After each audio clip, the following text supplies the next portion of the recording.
Hey, what's up, everybody, and welcome to the next episode of the Doorway Sports Podcast. My name is Austin Bronstad. And I'm Heithem Zane. And we're going to get right into our top 3 breakout candidates for this next season. Yes, we are. My first breakout candidate poised for greatness is DJ Moore, wide receiver of the Carolina Panthers. With Cam Newton's new throwing motion and actually being able to hopefully throw an accurate football consistently, I think DJ Moore can easily hit 100 receptions, 1,000 yards this season. He showed great ball skills throughout the season. He has explosive speed. He made great plays all season long, even though he was only targeted 82 times. He's shown that he could be a great return man, too. I think DJ Moore is going to have a great next season. Hopefully he gets to play some slot, some outside, because he's got good size. But I think he's going to have a pretty darn good season because that's where Carolina lacks is wide receiver. Hopefully he can step up and become a bigger role in that offense and take some of the load. Hathem's just throwing around these great stats like USC throws around money to their recruits. Just Le'Veon Bell's easily getting 2K, DJ Moore easily getting 100 catches. I'm saying he can. He has the talent and the ability to. All right, well, I'll go with my guy. I got Josh Rosen as my first guy that I'm going to call for a breakout. I know his stats weren't that good last year, but when you look at it, he also only threw 14 interceptions with how awful that team was around him, which is somewhat impressive through 13. He played in 14 games, started 13, threw 14 interceptions, which obviously isn't very good considering he threw 11 touchdowns. Yeah. But, I mean, look, he didn't really have anything around him and just got thrown into the fire. So, I mean, him in a new offense where he actually has help from consistent running backs and has at least some offensive weapons, it'll be a good look for him. Yeah, I feel bad for Josh Rosen. You know, he had to deal with that dumpster fire of a team. He was kind of the scapegoat. Yeah, he was, because he's a good quarterback. I think he's going to do great things in Miami. I don't know if it'll be Miami. I honestly think he's going to end up getting moved again before he really gets a shot. I really hope not. Because I think Miami's going to try and draft somebody next year. Tank for Tua. I think they're gonna let Rosen try and play out this year and hope that maybe his stock goes up and then trade him for maybe a first and then pick somebody else. You're not going to get a first for him because how many teams really need quarterbacks? Not that many. That's the thing with this next draft, because this next draft is stocked in quarterbacks, and there's just not that big of a need for it, really. The Lions are going to have to start looking for a new quarterback. Tampa Bay, probably. I don't know, man. Maybe Tennessee, depending on if Mariota stays healthy and plays. I like Mariota, but I like him coming out of college, but health has always been a problem for him. All right, my second breakout player is going to be Sam Darnold of the New York Jets.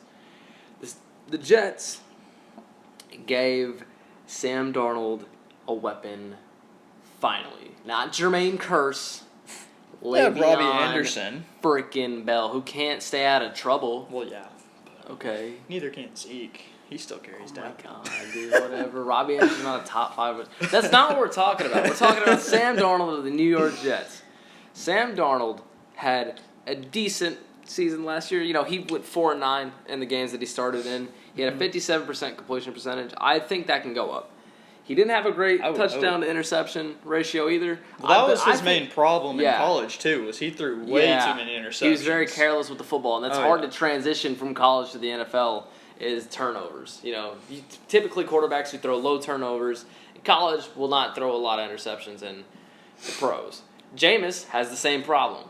He threw a lot in college, and then he's throwing a lot in the NFL. Yeah, that still hasn't changed, honestly. Yeah, but I think that's who I compared Darnold to whenever he came out of college last year. I was like, he's the next Jameis. I think Darnold has the tools around him with Le'Veon Bell, because Le'Veon Bell is a game changer. I think the Jets here comes the money take will win 7 games next year. I think 8 games.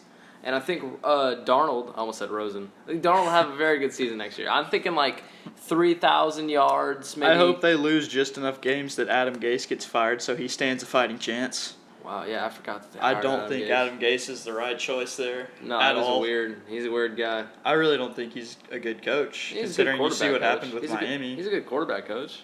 He got the most out of Ryan Tannehill. There's definitely got to be better options out there. He started a total of 7 games, I think. There's definitely got to be better options out there than him. Right. Who is your next? Anyway, my next guy is Jair Alexander, the defensive back for Green Bay. Yeah, that's fine. He only had one interception last year, had a couple fumble recoveries, 66 tackles. Only played in 13 games, started in 11. But if you go back and watch the games, he looked amazing, especially versus the Rams. He was clinking versus the Rams. He went off putting versus Brandon people Cooks. in chains, boy. He locked up Brandon Cooks. Yeah. I mean, he's just really impressive, extremely fast. Even returned some punts and kicks. Quick hips too. Oh yeah. But I'd look for him to be really good next year. He was my favorite corner coming out of that draft class. He could be the best one. He could be one of the best corners in the league this coming year. I think he's a top 10 corner right now. We'll see about that. We'll see. If he can get more plays defensively, I think. We'll see. If he can make a little bit more plays. Yeah. My third and final breakout star, one of my favorite players coming out of college, Marcus Davenport. I think he has all the tools. He has the height, the size, the strength to become a great defensive end of the NFL. He's playing alongside or opposite side of Cam Jordan, so he has a great mentor there. He started in 0 games last year, so he didn't have a lot of opportunities. He played in 13. He had a fumble recovery and a couple pass deflections. He had 4.5 sacks and 6 tackles for loss. He plays a good game. It's just he needs to develop a little bit more. He was very raw coming out of college, especially coming out of UTSA, not a top-tier school, but just the upside of him. And he didn't play much talent while there, too. No. So he's adjusting still to playing against guys who know technique and stuff. He can come in. I think next year he's going to come in. I hope he starts a little bit more games, and I hope he can get around 10 sacks. I think that's my next goal for him. I think he's very fully capable of that, and I think maybe even in the future, he's super young. He's a very young guy. He's 22. Yeah. He'll be in the prime of his career 4 years from now, 5 years from now. He's got time still to grow. He'll be a monster, I think. That is my final player. Who's yours? So mine is going to be Derek Barnett, the defensive end for the Eagles. Yeah, hush. Okay, anyways. Derek was drafted and played in 2017 as a rookie. In that year he only played 15 games. Didn't start at all. Basically came in behind Chris Long, Brandon Graham, and all those guys as an extra option. Racked up 5 sacks, including a big strip sack versus Kirk Cousins in the NFC Championship game. This last year, he finally got his chance to start. Played in 6 games, had 2.5 sacks.